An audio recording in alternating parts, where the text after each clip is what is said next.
Telugu Desam party సోదరులకి, కార్యకర్తలకి, నాయకులకి అందరికీ కూడా 79వ సంవత్సర స్వాతంత్ర శుభాకాంక్షలు. ఈ రోజున ఎంతోమంది కలలుగని అనేక మంది అమరవీరులు తమ ప్రాణాలను అర్పించి వందే మాతరం జై భారత్ అంటూ ఉరికంబాలను కూడా ఎక్కి ఈ దేశానికి స్వాతంత్రాన్ని సముపార్జించి ఇచ్చారు.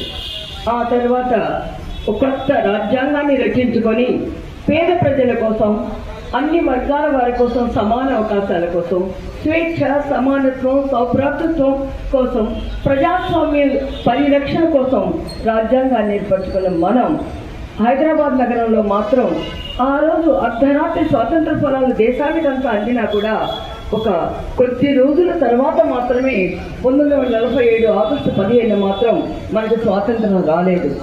ఒకవైపున ఆనాటి నిజాం పాలకుల్లో ఉన్నటువంటి మనందరి మీద ఉన్నటువంటి వ్యతిరేకత, స్వాతంత్రం ఇవ్వకూడదనేటువంటి వారి యొక్క అక్కస్సు, ప్రజలంతా కూడా భారతదేశంలో మేము భూభాగంలోనే అంతర్భాగంగా ఉన్నామని చెప్పే నినాదంతో మన హైదరాబాద్ ప్రజలు బ్రిటిష్ వారిని ఎదిరించిన దానికన్నా కూడా అతి క్రమ పద్ధతితో ఎంతో ధైర్య సాహసాలతో నిజాములు ఎదిరించి ఆ తర్వాత మనం నెల తర్వాత స్వాతంత్రాన్ని సంపాదించుకోగలిగాం.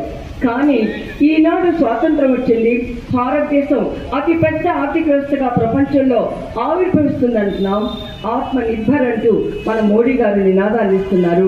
ఒక మహిళగా మాత్రం నేను గర్వించదగ్గ స్థాయిలో మా పురోగమనం సాధించింది అన్ని రంగాల్లో అనుకుంటాను. భారతదేశ స్వాతంత్రానికి బీజం నాటింది ఝాన్సీ లక్ష్మీబాయి. అలాగే నవతరంలో ఆ తర్వాత ఝాన్సీ లక్ష్మీబాయికి ఇచ్చేటువంటి స్ఫూర్తితో, పోరాటపడితో ఐరిష్ దేశస్థులైనప్పటికీ కూడా అఖిల భారత కాంగ్రెస్ అధ్యక్షురాలుగా పనిచేసినటువంటి అనీల్ సెంట్ గారు భారతదేశ సమర శంఖారావాన్ని పూజించడం జరిగారు. ఆ తర్వాత ఇందిరాగాంధీ గారి హయాంలో, అనేక మంది ముఖ్యమంత్రుల యొక్క మహిళా ముఖ్యమంత్రుల హయాంలో ఈ దేశం పురోగమించింది. ఈ రోజున భారతదేశం 79వ